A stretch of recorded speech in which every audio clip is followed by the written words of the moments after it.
ময়রা কিচেনের পক্ষ থেকে সবাইকে স্বাগত। আজকের রেসিপি পটল কষা। তো দেখো আমি এখানে পটল নিয়ে নিয়েছি, আগে থেকে ছাড়িয়ে রেখেছি। এভাবে পটলটাকে ছাড়িয়ে নিতে হবে। আর লাগছে টক দই, টমেটো কুচি, সামান্য পেঁয়াজ কুচি, আদা রসুন বাটা। তো চলো রান্নাটা শুরু করা যাক। এবারে একটা কড়াই নিয়ে নিয়েছি, কড়াটা গরম হয়ে গেছে। ওর মধ্যে অল্প পরিমাণ সাদা তেল দেব। ওই তেলের মধ্যে দিয়ে দেব আগে থেকে কেটে রাখা পটলের গুঁড়ো,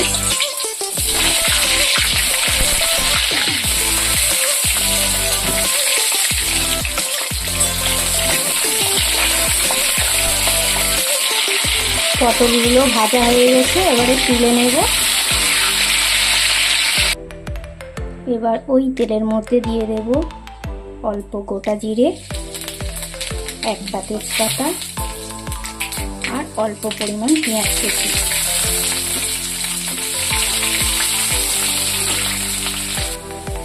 পেঁয়াজটা ভাজা ভাজা হয়ে এসছে, ওর মধ্যে দিয়ে দেব আদা রসুন বাটা।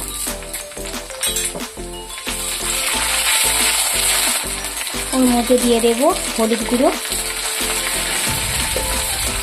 পরিমাণ মতো নুন। ভালো করে আবারও নাড়াচাড়া করে নেব। অল্প পরিমাণ জিরের গুঁড়ো দেব, লঙ্কার গুঁড়ো দেব,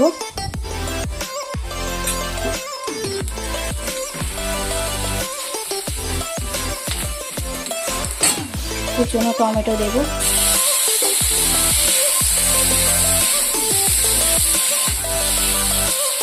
মশলাটা কষানোর জন্য সামান্য জল দেব।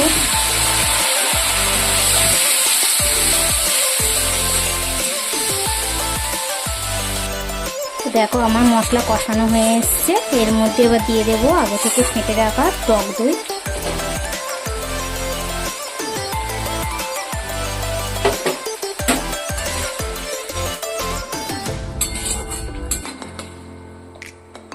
ওর মধ্যে দিয়ে দেব ভাজা পটল। ভালো করে নাড়াচাড়া করে নেব।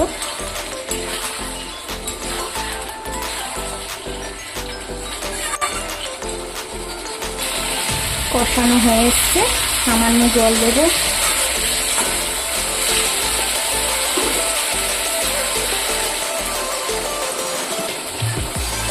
একটু ফুটতে দেব।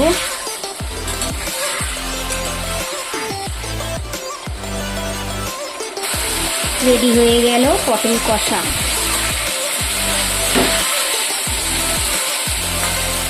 এখন নামিয়ে নেব। পটল কষা রেডি।